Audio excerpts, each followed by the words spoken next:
You're listening to the Options Insider Radio Network. For more quality options programs, visit www.theoptionsinsider.com or search for Options Insider Radio Network in your podcast provider of choice. Listeners can also access all of our programming through our mobile app, available in iTunes and on Google Play. Don't forget to follow along with your favorite programs and submit your own questions for the hosts at twitter.com/options, facebook.com/theoptionsinsider, or via questions at theoptionsinsider.com.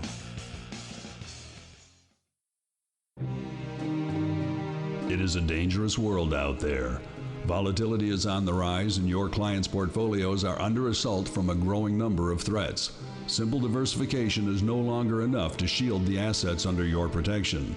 Registered investment advisors, financial planners, and asset managers need a new weapon in their war on risk. Welcome to the Advisor's Option, the program designed to arm busy advisors with the information necessary to properly manage risk in this volatile environment. From options education, trading strategies and tips, to industry news and interviews with leading advisors, you'll find it all on the Advisor's Option. The Advisor's Option is brought to you by the Options Industry Council. The OIC was created to educate investors and their financial advisors about the benefits and risks of exchange-traded equity options. For more information on how the OIC can help you implement options in your practice, please visit optionseducation.org. The Advisor's Option is also brought to you by Swan Wealth Advisors.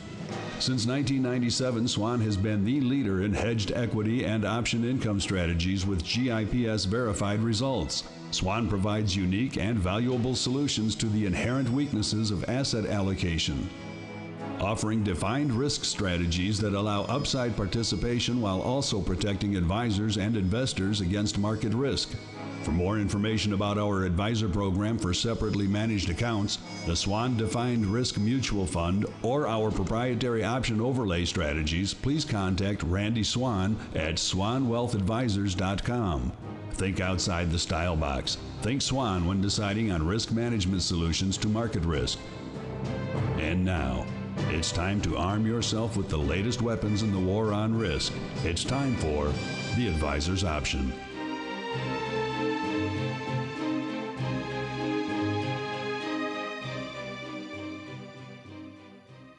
All right, everybody, welcome back to the Advisor's Option, the program here on the Options Insider Radio Network. For you out there, the busy financial advisor and asset manager who's interested in learning more about these products and how you can utilize them in your clients' portfolios. My name is Mark Longo from the OptionsInsider.com, as well as, of course, from the aforementioned Options Insider Radio Network. And if you're just joining us, just tuning into this program for the first time, we have many great episodes in the archives for you guys to go and check out. Where can you find all of that great Advisor's Option content? Well, of course, the mothership, the flagship, the OptionsInsider.com. Click on the Insider Radio Network tab on the top left corner of the homepage, and you're pretty much off to the races. You can also find our content via iTunes, TuneIn, Stitcher, wherever you find your favorite podcast programs, as well as via our mobile app, which is available in, of course, the iOS App Store, the Google Play App Store, even the Amazon Fire App Store. So no shortage of ways for you guys to download or stream the content pretty much from wherever you are around the globe. And then while you're listening, maybe afterwards, you have some questions, you have some comments, let us know. Write it into us. We love to hear from you guys. No shortage of ways for you guys to reach us, and it's all baked into the app and on the website. And easy to find there as well. And joining me on the old program today, starting off with the man battening down the hatchets over there, usually in scenic and sunny Puerto Rico.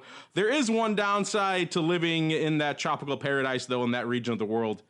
It is that around this time of year, the seas get kind of angry.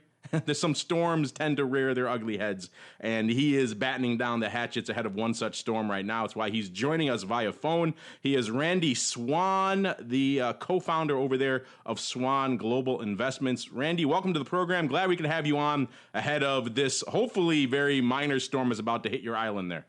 It's great to be here. It's been a very stormy week on both sides. The markets first, and now we're going to have back storms. The good news is it's not supposed to be too bad, but we're going to get a lot of rain that's much needed here in Puerto Rico.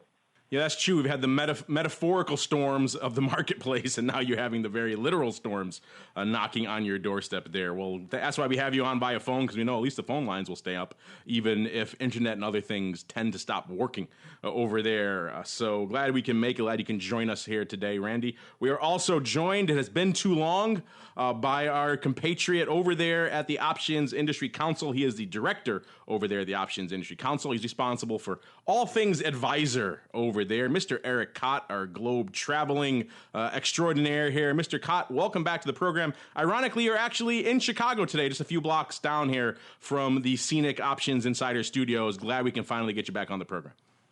Thanks, Mark. It's great to be back. And also would mention to Randy that hopefully the storm will make its way up to Florida, because that's where I reside these days. I'm in my office in Chicago, and glad to be back on the phone with you and Michael as well. I thought there was a timely element to your trip to Chicago, and now I realize what it was. You were getting the heck out of Dodge ahead of the storms headed your way. We are also joined again via phone. Everyone is spread across the country and indeed the hemisphere today by Mr. Mike Cavanaugh from RCM Global Wealth Advisors. I think I mixed that up. RCM Wealth Advisors. There's other global elements to you guys, but you're on the wealth advisor side. Mr. Cavanaugh, welcome back to the program, and where are you beaming in from today? I am in lovely Elk Grove Village, Illinois, the small business manufacturing hub of North America, out in the suburbs, basically, today. Great to be back. Great to be back. So almost as scenic as Puerto Rico, but not quite. A lot of flat roof manufacturing buildings. I guess it depends on your taste in scenery. And listeners, as Randy referred to, there has been a lot of tumult in the market this week. We are recording this on Thursday, August 27th. There's a lot to get to there. But before we do that, we have a special guest we want to bring onto the program. So without further ado, we're going to dive right on into our The Buzz segment. Busy financial advisors don't have time to follow the latest developments from the options market. So we do it for you. It's time to get The Buzz.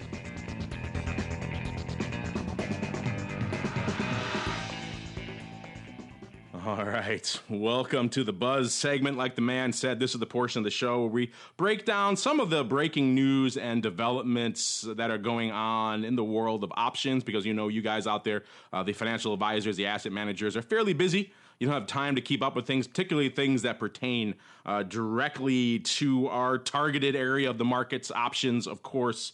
And we touched, if you heard our last episode, we touched briefly on a proposal that is in front of the Department of Labor right now that could have severe ramifications or repercussions for a lot of the advisors out there who want to use options in retirement accounts, which is a substantial number of you, we know. And if these proposals go through, then it could have indeed some severe ramifications for people who want to use these to use covered calls to generate income or hedge accounts in their retirement accounts and provide protection and use all of the strategies we've mentioned many times on this program in the IRAs. And so we brought on a special guest to go very deep into this today. He is Joe Corcoran, the head of government relations over there at the Options Clearing Corporation. Joe, welcome to the program.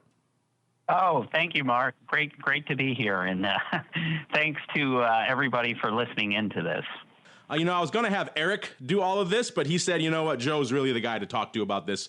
He's down there in Washington. He's knee deep fighting the good fight. And so he's the good guy to have on. So, Joe, we're glad we can have you on. And why don't you go ahead? Like I said, we touched on it briefly on our last episode, but we kind of only had some cursory details at that time. Another month has passed. We have a little bit more insight. Some testimony has gone on in front down there in Washington to try to fight back against this. Why don't you go ahead and give our listeners a bit of an overview of exactly what these proposals are and what they are trying to do? So actually, it's probably worthwhile to start back in 2010. The Department of Labor put out a proposal which essentially would impose a fiduciary duty on brokers for the first time when they deal with assets in retirement accounts, ERISA plans, and IRAs. That proposal received a lot of industry pushback. The Department of Labor withdrew that proposal in 2011, although at the time I understand they committed to putting out a new proposal, where they were going to address some of the concerns expressed by the industry in 2010. fast forward to April of this year, the Department of Labor issued its latest proposal. And from a big picture perspective, what it does is it would define a lot of brokers as fiduciaries when they deal with IRA and ERISA plan accounts. So there's a lot of activity that brokers now do with respect to their accounts that would cause them to be fiduciaries with respect to these retirement accounts. So, for example, investment education, that's obviously a big service that a lot of online and discount brokers provide to their customers, particularly with respect to the use of listed options. That type of activity, if you look at the proposal, would, we're concerned that it would cause these firms to be considered fiduciaries. The other concern that we have is, as I'm sure folks are aware, when brokers want to, or when a customer wants to be able to trade options, the firms that they're customers of have to go through a special screening process. It's pursuant to FINRA and options exchange rules that allow those customers to be able to trade listed options. And there's also concern out there that this special screening process to get an account approved to trade options would cause these brokers to be considered fiduciaries under ERISA. And so what happens under ERISA is once you're considered a fiduciary, it actually is difficult for you to do certain things for your customers without getting into trouble under ERISA. So historically, the way the Department of Labor has addressed this issue is that they've issued exemptions. They call them class exemptions over the years that allow firms to continue to do certain activities for their customers and get paid for it. In this April 2015 proposal, the Department of Labor issued an exemption. It's called the best interest contract exemption. It's the primary exemption that I think the department expects firms to rely on, firms that are considered fiduciaries to rely on to continue to do certain activities for their customers. And there's been a lot of concern expressed by the industry at large about the conditions that it would impose on firms in order to deal with their ERISA plan and IRA accounts. But the focus for the options industry and our focus, as you mentioned, Mark, I work for the Options Clearing Corporation. We participate in a coalition called the U.S. Securities Market Coalition. The focus for the coalition, and the coalition is OCC and the options exchanges. The focus is on the impact that the proposal would have on the use of listed options. So in the best interest contract exemption, it essentially has a definition in there of the types of assets that individuals can hold in their retirement accounts. Unfortunately, that definition does not include exchange-traded or listed options. So that's been the big focus of our efforts since the proposal came out in April of 2015.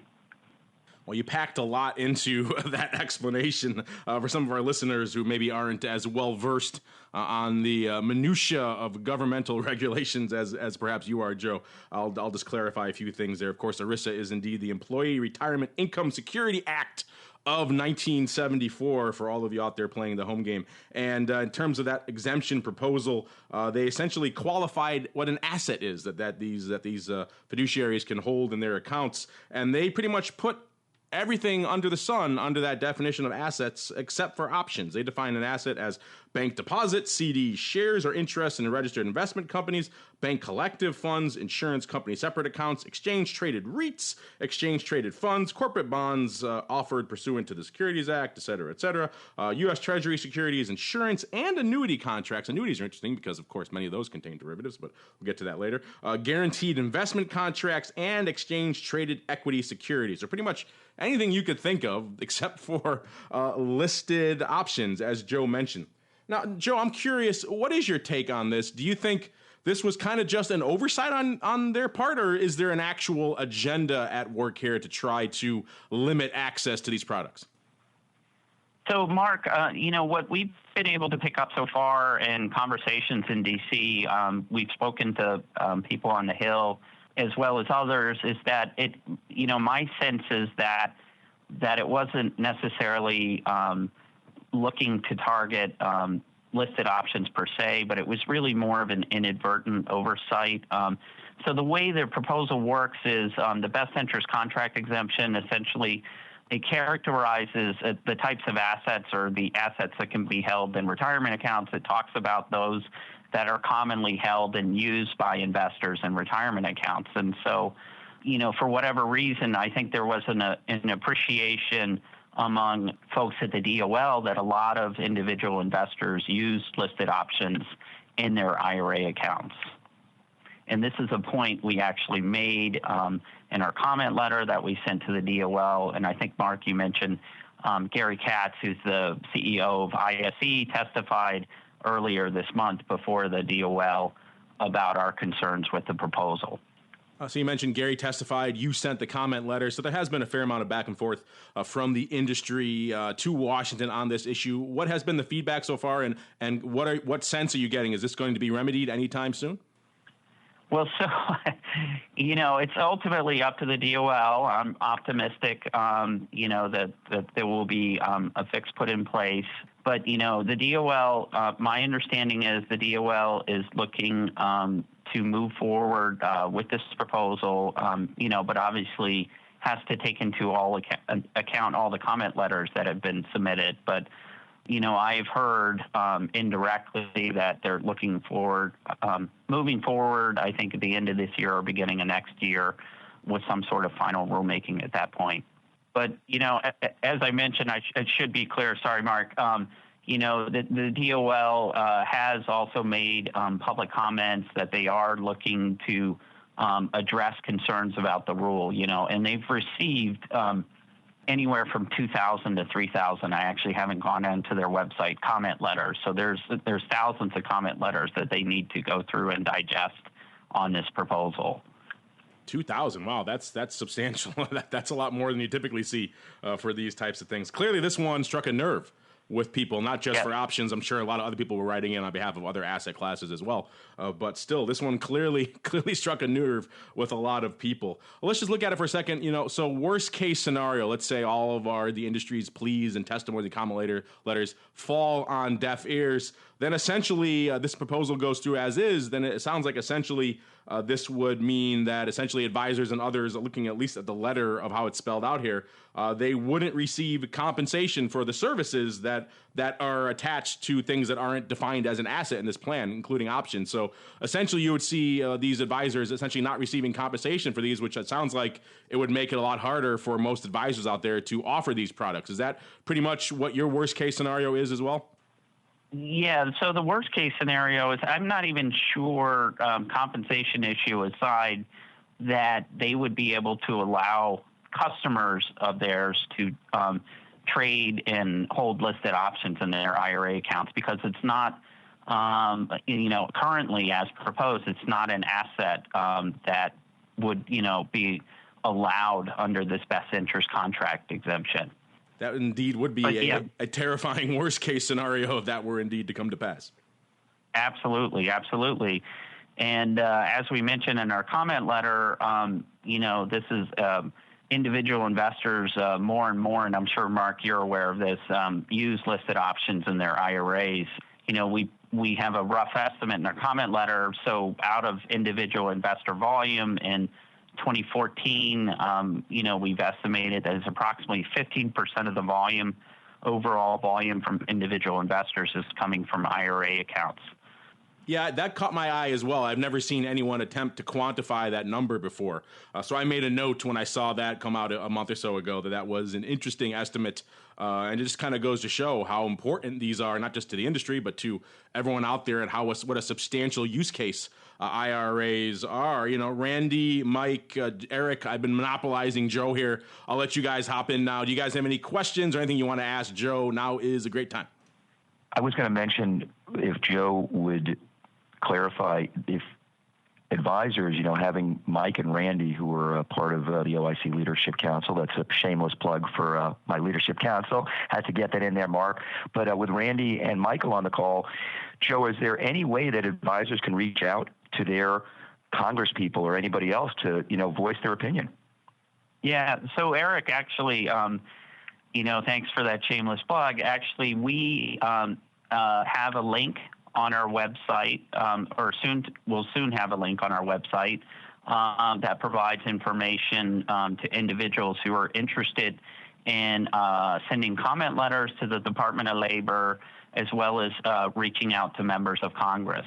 The Department of Labor is still accepting comment letters on the proposal. So in the first instance, folks that have concerns about the proposal, and specifically about listed options, are able to submit comment letters to the DOL. And shortly we should have that on OIC as well as the OCC website, links that individuals can use to get in touch with the DOL as well as members of Congress.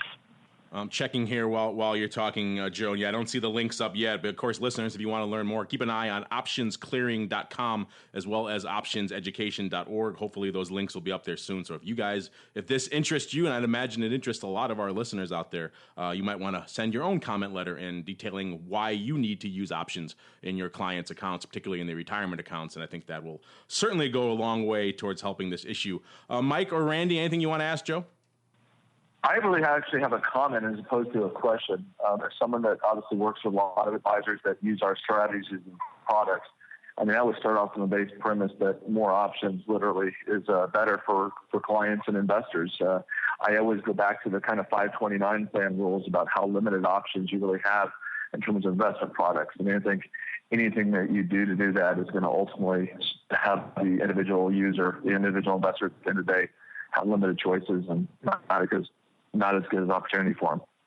Yeah, the same as Randy, I don't have a question for Joe. First of all, it was very, very informative and very helpful, as an advisor that has and plans to continue to use options.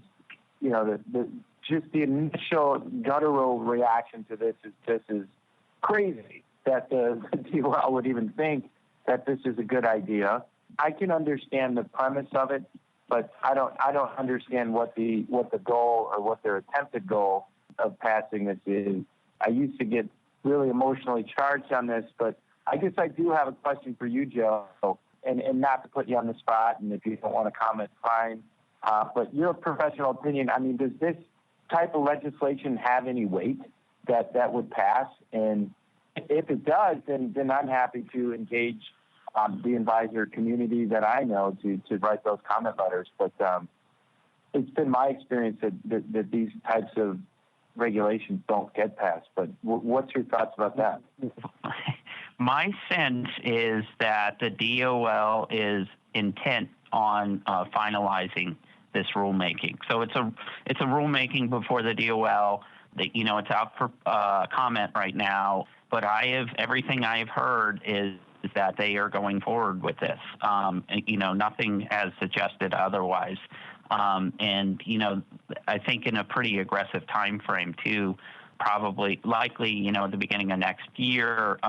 So it is very important because the comment period is probably not going to be too much longer from now, that if folks are concerned, that it's very important that they submit their comment letters to the DOL now, as opposed to waiting, because, my sense, like I said, is that they are intending to go forward with this rulemaking and finalize it. Gotcha. That is almost terrifyingly quick. Usually with these types of resolutions and proposals, there's a lot of back and forth. The comment period lasts a long time. There's endless debate, on the Hill and elsewhere, and it kind of gets bogged down in committee, and maybe they revisit it a few years later, and then maybe something finally happens several years down the road. You're saying it sounds like then that this could all come to pass, and this worst case scenario we mentioned could potentially unfold as soon as the beginning of next year, Joe. Well, yeah, keep in mind, though, the DOL has commented publicly that they are planning to make amendments to the proposal to address concerns that are expressed during the comment period. So, obviously it's important for us, and that's why we've been commenting on this listed options issue, for people to speak up now, because the DOL is obligated to take into account the public comments it receives on the proposal in adopting once it adopts its final rules. All right, that was very terrifying stuff, listeners. But now we'll move on to maybe something a little bit more optimistic, a little bit more upbeat. Eric, one of the reasons I like having you guys from the OIC on the program is you guys always come armed with such interesting data. One of the we talked on the last show or a recent episode about the Notre Dame study, the one we did live down there from Miami. That was fascinating stuff. We also, every 5 years or so, you guys do your big Nielsen study on essentially the full financial advisor market and the big trends you're seeing evolving in there. I know you're saving a lot of the best nuggets in that report for your upcoming conference in New York on October 7th. But I'm hoping it's just me and you talking with Randy and Mike here. Eric, no one else is really listening. So why don't you go ahead and can you give us a few, maybe some previews, some little nuggets, some gems coming out of that Nielsen study, as well as any updates you have on the Notre Dame study? Sure. And again, just to refresh the memory of your listeners, Mark, we were very excited when we released the study. You were down in Florida with us. Randy was as well. Michael was gallivanting around the country, probably trying to find a new quarterback for the Chicago Bears. But we released a study in May of 2015 where we actually conducted it along with the University of Notre Dame and Mississippi State. And what was really exciting about it was this research was absolutely unique, Mark. What we did is we compared the performance of several different strategies, option strategies. This was the first study to include analysis of early exercise and the covered combo strategy. And so what we did was we basically took 5 different investment strategies, 4 option strategies, and a long equity strategy for individual stocks based on names.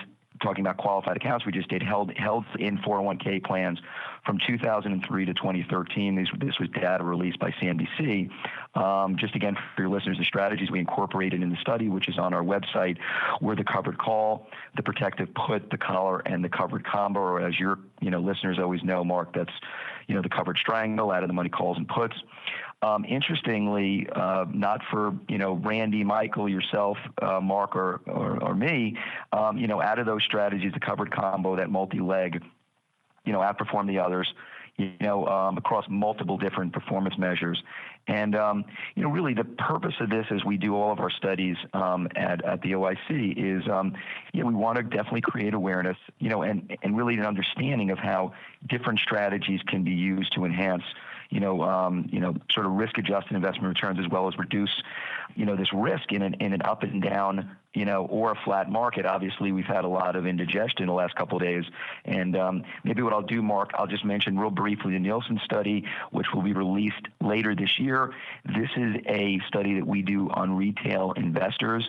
As you know, Mark, because you've been great getting this out there every 5 years that we've done this, this will be our 5th iteration of the study. The reason it's called Nielsen is that it used to be Harris Interactive. They were purchased.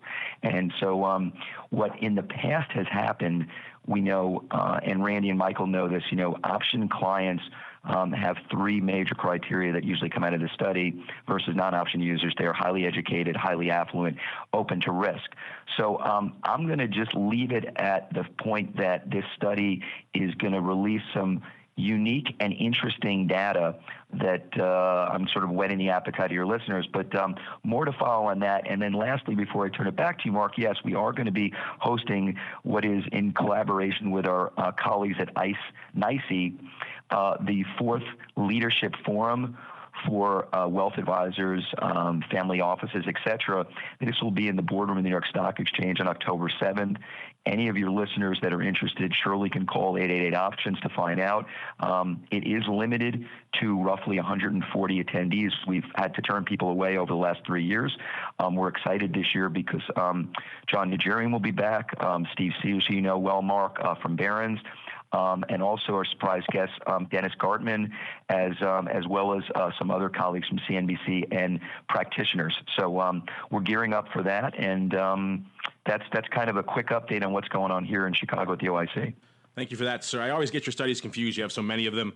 You have the advisor study of the Nielsen, which of course is actually the retail study. Then you have the other studies you've done with the covered strangle/combo, which I love that one because there's such little data on that strategy. As terrifying as it may be to some, it actually is an interesting way to enhance yield and do a lot of other interesting things, particularly in environments like this. Speaking of environments like this, as I mentioned at the top of the show, we are in a bit of a unique environment. So without further ado, let's dive right on into our tricks of the trade segment so we can break it down a little bit for you. And now it's time for practical tips on how to implement options into your practice. It's time to learn the tricks of the trade.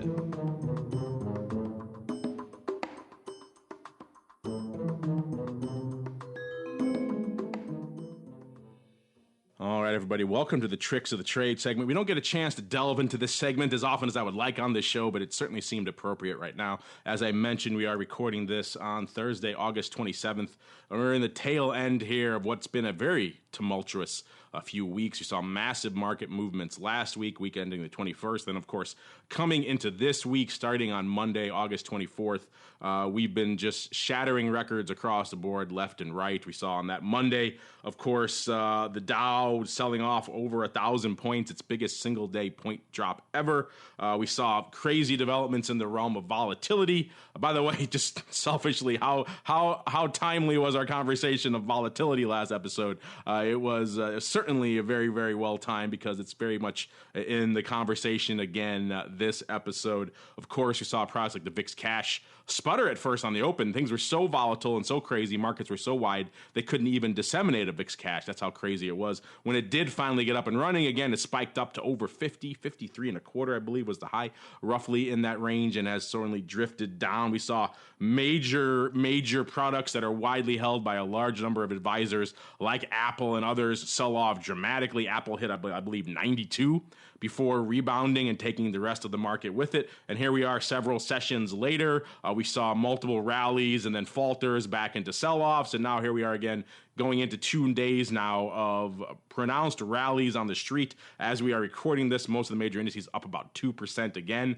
on the day. VIX cash taking on the chin yet again, trading in the mid-20 handle range, right around 27 actually or so right now. So there's been a lot afoot in the marketplace and a lot to really sink our teeth into.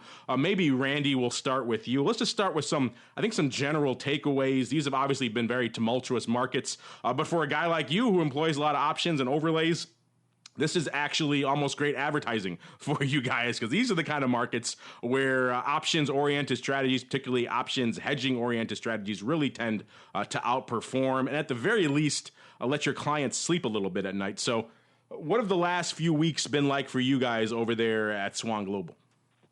Well, as a big picture to start off with, obviously we're a hedged equity strategy, so we've had to endure, basically a 6+ year bull market. So, long term, we like a bear market every now and then. I know a lot of people don't like to hear that, but that's actually what helps our strategy benefit to make more money for our clients over the long haul. So I'm all for a bear market at some point. As it relates to this week, it's been pretty crazy. I mean, it seemed like the better part of 3 or 4 days, the market just completely went from ho-hum summer to just ridiculous levels in the VIX, especially coming from somewhere maybe 13 or 14. So, I think what you said a minute ago is really what we try to tell our clients.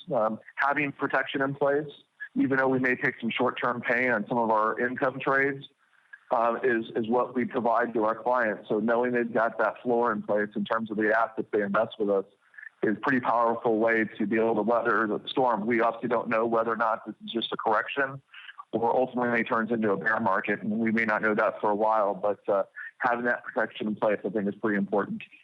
Yeah, these are the days, these are the moments when people who may otherwise question, and they often do, hey, why are we paying for protection? I don't want that. The market only goes up. Weeks like these are the reasons where they come into stark relief why they are actually doing that, why they are putting on hedges, why they're allocating resources to these types of strategies, because, weeks like this prove that you can't just ride the market up and ride the market down. One of the refrains I often hear from a lot of quote-unquote sophisticated money managers and financial advisors and family office guys and all sorts of others is that that? Well, I look at the puts and then I see how expensive they are. Then I realize, why am I thinking about puts? And if I'm thinking about puts, I'm in the wrong products. I'll go to cash. I'll sell the position. Or what's often the case is I'll rely on my own judgment, my own indicators to get me out when things turn south. I'll have my stops in place and I'll rely on those. Why pay for a put when I could have a stop? Well, again, looking at Monday, the market opens up gapping down 1,000 handles in the Dow and over 100 or close to 100 or so in the S&P. Those stops aren't really going to help you too much. You're going to get filled at wherever the market settles out after all the shakeout has taken place. And if you had to stop whatever, 100 or 1,000 points above where the market is, so much the worse for you. Whereas options, you may be tumultuous in those opening minutes, but wherever your strike is, that's essentially where you're protected, is regardless of what's going on in the broad market. So that's a very attractive element to a product like this. Mike, same question for you. It's obviously been a very busy week. I'm sure your clients have been very busy, very, very interactive with you guys, calling up, saying what's going on. So what kind of feedbacks have you been hearing from your clients? And in general, what are your takeaways from these past two tumultuous weeks? Yeah, absolutely. A lot of it falls in line with what Randy said. You prepare for this. The put options, the different strategies that are managed and maintained over the years to help you take the volatility out of your long-term investment returns using options in a responsible manner. We don't get phone calls from those people, right? Those are the people, and both our friend on the phone here with us, Eric Cott, those are the people that bought the insurance before the house was on fire. The people that are calling us now are the people that didn't have the insurance. Their house is on fire, and our job's it's not easy. The hardest part of the advisor role is in a volatile market with the person that didn't have the insurance or was working with an advisor that, sold them on an investment or sold them on a concept, but didn't take the time to really learn the investor's experience or their suitability for being in a product. And not all people are made for all investment types, but the calls that we get, obviously, in a volatile market, they pick up. We do get some clients that just want to know, hey, what's going on? What do you guys think? This market, we have downtimes in the market. This doesn't feel anything similar to 2008. Now, that doesn't mean that things couldn't progress, but I think in market downturns, if you look back, whether it's a bear market or a bull market, the market hiccups every once in a while. This is a relatively harsh hiccup. It happened quickly at Monday morning when you're down, 100 points on the S&P. It is a daily remnant of some of those days back in 2008.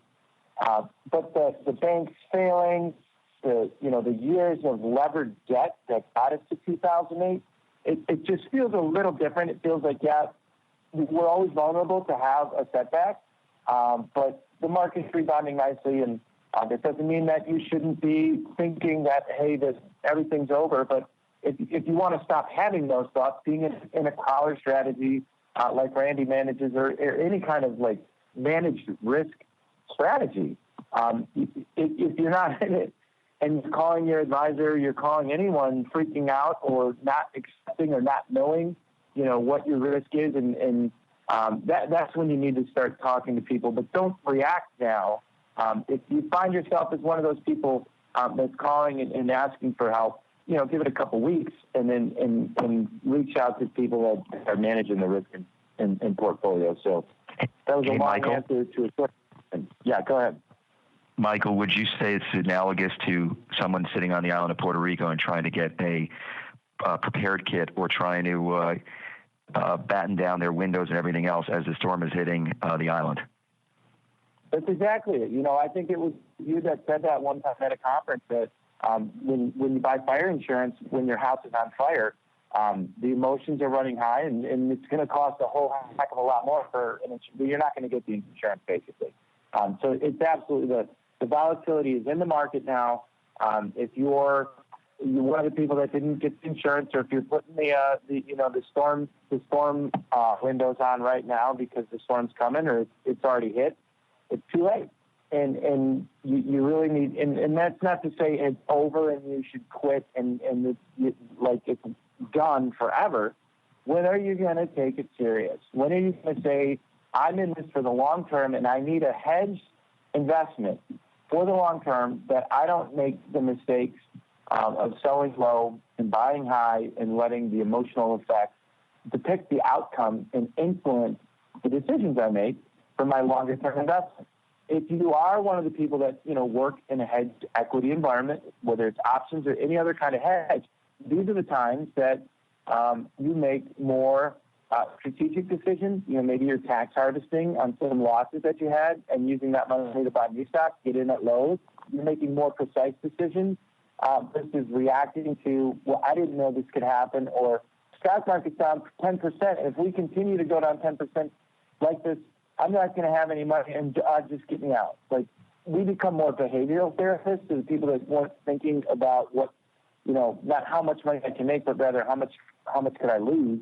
We become more behavioral therapists. But yes, Eric, another long answer to a short question. The people reacting now are like the ones that didn't have the insurance or just putting the storm shutters on in the middle of the storm. Hey, Eric, same question then for you. You obviously interact with a large number of advisors throughout the country here. What has some of their feedback been to you over the past couple of weeks, and what is your general takeaway from this period of, shall we say, extreme volatility, extreme market movement, call it what you will? Well, we've got two professionals on the phone, Mark, who are so entrenched in the overlay side of the market, and especially, as Michael and Randy so eloquently said, discussing this idea of hedging. Because again, when I usually am out in the field and talking to advisors, you've heard me say it before, I like to say it's a rhetorical question. There are three outcomes when you buy an equity. And it's going up or going down or staying flat, but we can't control that. And you can when you incorporate options as a systematic plan in every shape and form of your asset allocation. I mean, Randy's got it, Michael's got it. So what I'm hearing, again, I think it holds well in the advisor community, as Michael was talking about the retail client. It's the same thing with advisors right now who are scrambling right now, thinking again that, 2 months ago, there was no discussion about hedging. This market was just going to keep going up, and they weren't anticipating the potential effects. I mean, one of the things interesting, Mark, is that, so we had here at the OCC, we had our third largest trading day on the 21st of August. And I need to take some of your listeners back not that long ago, 4 years ago, where we traded the largest volume ever, which was 41 million contracts, almost 42 million. That was on August 8th, which, all of us on this call remember. I mean, who would have thunk that the S&P would downgrade the U.S., the U.S. economy, and that, the U.S. credit rating, and that we'd have a European debt crisis. And we fast forward to August of 2015, and here, without any hiccups or anything, the Option Clearing Corporation and all the exchanges worked very efficiently. And as you said, Mark, here we are now with the markets going back up. But I think that the message for your listeners, as Randy and Michael said, is that if you didn't have the conversation with your client beforehand and the markets are up, it's worthwhile to do it now. I mean, yeah. Yeah, I think that's the key takeaway from all of this. If you've been trying to have that conversation with your clients and for whatever reason they've been reticent or been slow to embrace the need for options. And for a lot of them, the largest major sell-off in their recent memory, you mentioned the debt downgrade, but also a lot of them probably go back to the 2008 period, which is a substantial time ago. And they say, well, the market's been essentially in a bull market mode ever since then. Why should I waste money on these? Now you have a very clear, very stark example in very recent memory, just a few days ago, of why there is a use case for these. So if you've been waiting to have that conversation, maybe you tried it before and it didn't really seem to be that impactful, maybe now is a time to perhaps bring that conversation up again and say, hey, if we want to prevent a repeat of this in the future, perhaps you just want to be able to sleep better at night, then an ounce of prevention is worth a pound of cure, as they say. or in some scenarios where there is no cure. We're fortunate now. A lot of those sell-off, a lot of those losses have been retraced, but could have easily gone the other way and may still continue to go the other way. So if they've been reticent in the past about embracing options, maybe now may be a good time to bring that conversation up again. I know from personal experience, people who probably wouldn't answer the phone about an options call before now will probably be willing to at least pick up the phone and have that conversation. And speaking of conversations, we'd like to get you guys involved in the conversation. We got a few minutes left here on the show. We got some very timely questions I want to get to. So without further ado, let's dive right on into our office hours segment. It's time to answer your pressing questions about options. It's time to start our office hours. You can become a part of this segment by leaving a question on theoptionsinsider.com, emailing us at questions@theoptionsinsider.com, or via social media at twitter.com/options, facebook.com/theoptionsinsider, or stocktwits.com/optionsinsider. Oh, that's such a jazzy little transition there. Always puts you in a good mood. Like I said, this is the office hours segment, the portion where you guys get to join us here on the Old Advisors Options program. We'll see how many we can get to in the remaining minutes of the program. We got a great, very timely one here coming up at the top of the segment from Traders Inc. He writes, "Hey, I've listened to a few of your earlier episodes, and I've considered adding protective puts for my clients. They are mostly active in broad equity indices," he's referring to his clients, of course, "with a few large cap single names such as Apple." Well, he sounds like pretty much every other financial advisor out there on the planet. He goes on to write, "But the outlay for protective puts on these positions is substantial, often over 2 to 3% of the portfolio's value. That seems to be too much, particularly when the client is paying me to manage their funds. They rely on me to close out positions when they turn negative rather than an exotic insurance product. I feel that it's preferable for advisors to manage their clients' positions for them and save the dramatic outlay on puts. If a stock is dropping, your manager should know enough to close out that position when it reaches a certain level, or simply work a stop loss in order to achieve that same level of protection. I'm sure you feel that I am drastically outmoded in this viewpoint, but I have a feeling that I am not alone among wealth managers." Well, great, very timely question, Mr. Traders Inc. I have a lot to say on this, but I'm sure you guys do as well. I'll let you chime in a second. But this is a great question. Like I said, very timely, because this is, like he mentions, a very prevalent belief among a lot of quote unquote otherwise very sophisticated asset managers out there who maintain this belief that they are the last line of defense for their clients. They are the ones who should be working stops, and they could do things like that are essentially free stop orders, and they think that'll handle most of their risk management for them. Again, we saw a very, very clear example this week of when that does not work, and Monday was one of the best examples in recent memory of how stops fail to be protective at the time when you need them most. If you were working stops on this past week, you got filled at some pretty atrocious levels, and you may be, who knows, even be stopped out of the market right now, even though we're having this tremendous rally and missing out on all of it. So that's not a good enough example of when stops fail. I'm not sure what is. That said, I know there's a lot to say on this. Maybe Randy, we'll start with you. This is clearly a very widely held viewpoint among a lot of advisors and asset managers out there. So what do you have to say here to our friend, Mr. Traders Inc.? Why should he be spending that 2 to 3% of his portfolio on some options? Well, the first comment I would make would be irrespective of what the 2 to 3%. I'm not sure that's the right number or what the long-term cost would be, but let's assume that's right for now. I mean, fundamentally, can you effectively really step aside from the market? I mean, I would have hundreds of years of market experience to say that's not really possible over the long haul. You may sidestep one or two sell-offs or whatever, but of course, when you time the market, you have to be right twice upon your exit and your entry. And so I always like to go into that kind of environment with knowing what your game plan is. And as you said earlier, I mean, if the Dow opens down 1,000 points or the S&P 100, it's not really going to do much good to step aside at that point. You've already incurred that damage. So I'm a little skeptical that's the best way to approach it. Obviously, everyone's got their own opinion and approach to do it. Obviously, I'm kind of biased in terms of how we run our strategy in terms of always invested, always hedged. Mr. Kavanaugh, what do you have to add here to our friend, Mr. or perhaps Mrs. Traders Inc.?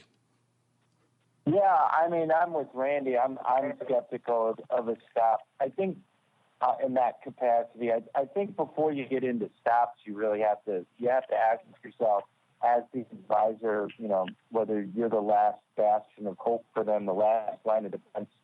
Are you investing? Are you helping your clients invest, or are you trading? Stops I generally associate with trading. Long-term investing, I don't associate with stops. There's so much more involved in a long-term investment.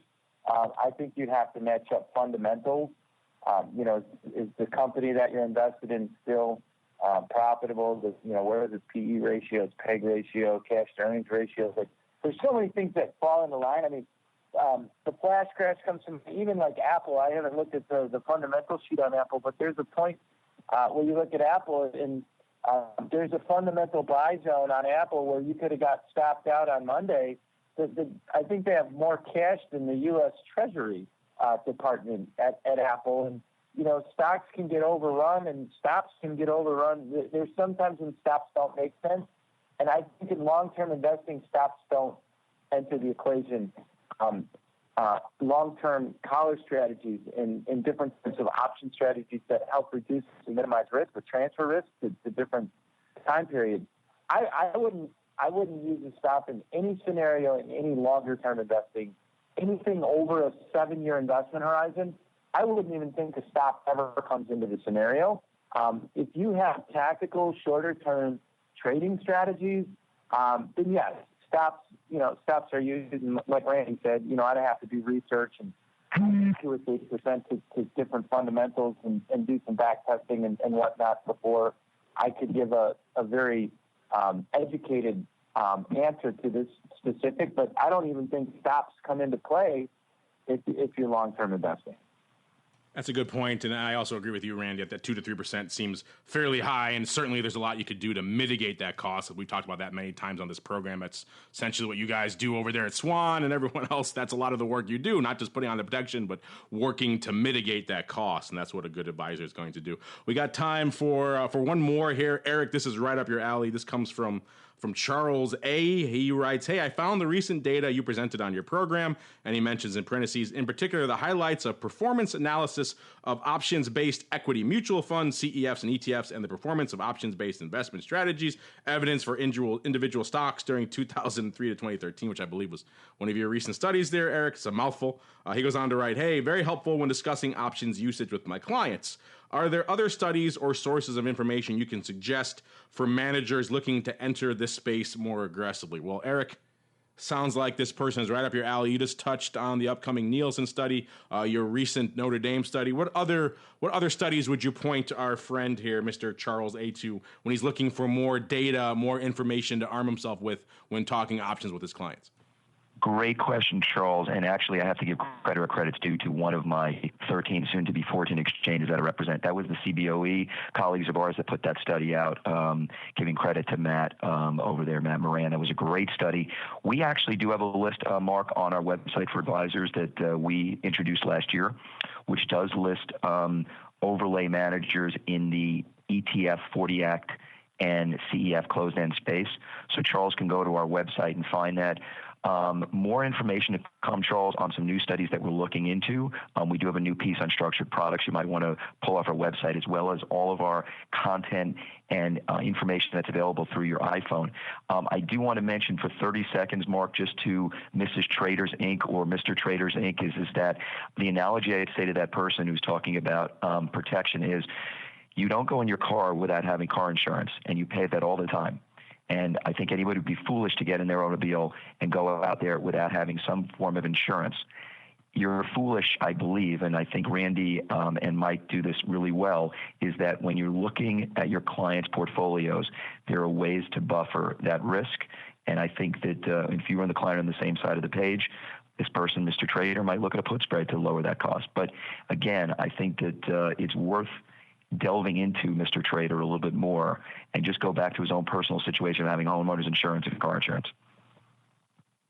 Well said, sir. Great questions, everybody. Unfortunately, it's all the time we have for the office hours this episode. It's also all the time we have for this episode of the advisor's option. We took a very long and varied journey on the show today, starting off in the realm of the dangers to IRAs, and then moving into the sell-offs, and of course wrapping up with your questions and comments. But we love to do that on this program. That's why we're all here. And before we go, really quickly, let's check in with each of my cohorts here on the old advisor's options program to see what they have cooking that may interest you. Eric, you mentioned your upcoming conference. Why don't you go ahead and give us another plug for that, as well as you touched on very briefly earlier your leadership council. Why don't you explain exactly what that is, and if our listeners want to get involved in that, what they should do? Absolutely, Mark, and they can most certainly call 888-OPTIONS or go to optionseducation.org. We are hosting, along with our colleagues at the New York Stock Exchange, October 7th, Wednesday. This is a invitation-only event for wealth advisors. Happy to have them come out. We will be offering CE credits, opportunity to see the private boardroom of the exchange and network with your colleagues. And relative to the Leadership Council, that is a group of leading field officers, two of them being on this call now, who are really great friends and colleagues to the OIC, Michael and Randy, and others who have taken time out of their schedules working with their clients to basically just kind of be the eyes and the ears for the OIC in things that we can do in the wealth advisor space. But if any of your listeners want more information, they could surely reach out to 888-OPTIONS and then get in touch with me. Thank you, Mark. There you go, listeners. Hopefully we'll see you there in New York on the 7th. And Mr. Kavanaugh, same question for you as you're gallivanting about the country. What is coming down the pike over there at RCM Wealth Advisors? Yeah, we're going to be up in Milwaukee, Wisconsin next month, the Goodlands. We've got a luncheon for RIAs and CPAs at the Capitol Grill. And then October 7th and 8th, not to compete with Eric's event in New York, which now I'm remiss because I was going to go to that event. But RCM has a lunch and learn, meet and greet, cocktail hour, educational event in Houston, Texas. So that we've got two good events coming up. These events have gotten better and better, educating people about the advantages of not only the alternatives, but the managed futures and CTA products that help out in down markets as well. So we got Milwaukee, Houston. There you go. So if you can't make it to New York, head over to Milwaukee or perhaps to Houston. You're covered pretty much all across the country. And if you're out there in that tropical region, then you can also turn to Randy and the folks over there at Swan. Randy, in addition to preparing for the onslaught of the storm to come, what else are you guys working on? What else is going on over there in the land of Swan Global Investments? Well, I think we filed the paperwork for 2 additional mutual funds, I think, in the last month. So we hope to have 2 new funds, one on small caps and one on foreign developed markets. Same strategy. So hopefully by the end of the year, we should have 2 more funds.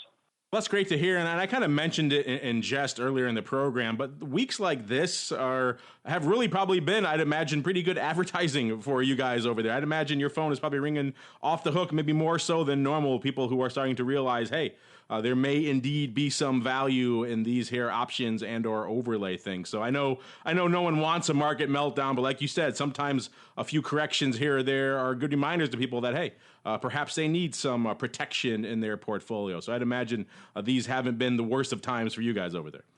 No, there's always some good and some bad. The bad is we spend a lot of time reiterating our positions and talking with clients about their strategy and how it's going to protect them the downside. But yeah, generally speaking, these types of markets probably draw a lot more people to us. All right, surf on over to swanglobalinvestments.com to learn more and check out all of their content and information over there. And on behalf of Randy and Mike and Eric and indeed myself, I want to thank all of you out there in the listening audience. Also want to thank Joe Corcoran for joining us on the program today and giving us some very, very timely and terrifying information. And we'll see you next time for more of The Advisor's Option. The Advisor's Option is brought to you by the Options Industry Council. The OIC was created to educate investors and their financial advisors about the benefits and risks of exchange-traded equity options. For more information on how the OIC can help you implement options in your practice, please visit optionseducation.org. The Advisor's Option is also brought to you by Swan Wealth Advisors. Since 1997, Swan has been the leader in hedged equity and option income strategies with GIPS verified results. Swan provides unique and valuable solutions to the inherent weaknesses of asset allocation, offering defined risk strategies that allow upside participation while also protecting advisors and investors against market risk. For more information about our advisor program for separately managed accounts, the Swan Defined Risk Mutual Fund, or our proprietary option overlay strategies, please contact Randy Swan at swanwealthadvisors.com. Think outside the style box. Think Swan when deciding on risk management solutions to market risk.